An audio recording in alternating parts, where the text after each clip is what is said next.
আলু পুরি বলুন আর ডাল পুরি বলুন, পুরি পছন্দ করে না এমন মানুষ কমই দেখা যায়। তা আজ আমি বানাবো আলু পুরি। আসসালামু আলাইকুম ভাই বোনেরা, কেমন আছেন? আশা করি ভালো আছেন। তাই এখানে আমি পরিমাণ মতন ময়দা আর স্বাদ মতন লবণ দিয়ে অল্প পরিমাণ সয়াবিন তেল দিয়ে ময়দাটাকে ময়ান করে নিব। তাই এখন আমি অল্প অল্প করে পানি দিয়ে একটা শক্ত ডো বানিয়ে নিব। এভাবে আমি বারবার অল্প অল্প করে পানি দিয়ে একটা শক্ত ডো বানিয়ে নিয়েছি। 2 মিনিটের মতন ভালো করে মতে নিয়েছি। তো এখন আমি রেস্টে রেখে দিব।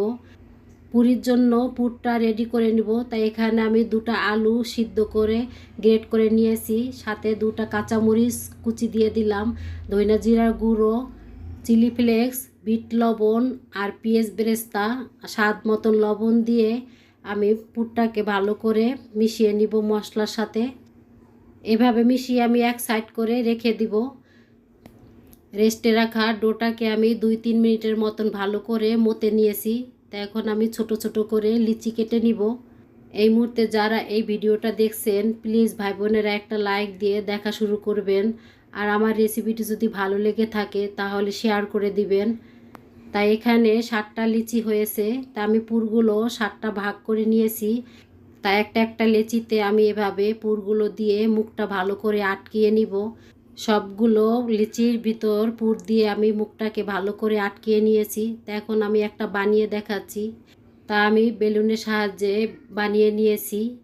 তা আপনারা চাইলে হাত দিয়ে টিপে টিপেও বানিয়ে নিতে পারেন।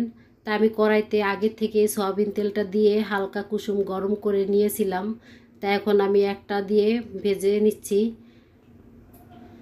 তাই এভাবে আমি চামচের সাহায্যে পুরির গায়ে একটু তেল দিয়ে উলটপালট করে পুরিটাকে হালকা লালচে করে ভেজে নিব। তাই ভাজা হয়ে গেছে, আমি এখন উঠিয়ে নিচ্ছি।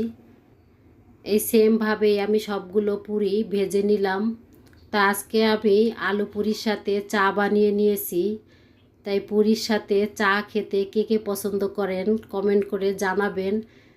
আমার এই রেসিপিটি যদি ভালো লেগে থাকে আর এভাবে নিত্য নতুন রেসিপি দেখার জন্য প্লিজ ভাই বোনেরা আমার চ্যানেলটি সাবস্ক্রাইব করে আমার সাথে থাকবেন। আবার দেখা হবে নতুন একটা রেসিপিতে। সে পর্যন্ত আল্লাহ হাফেজ।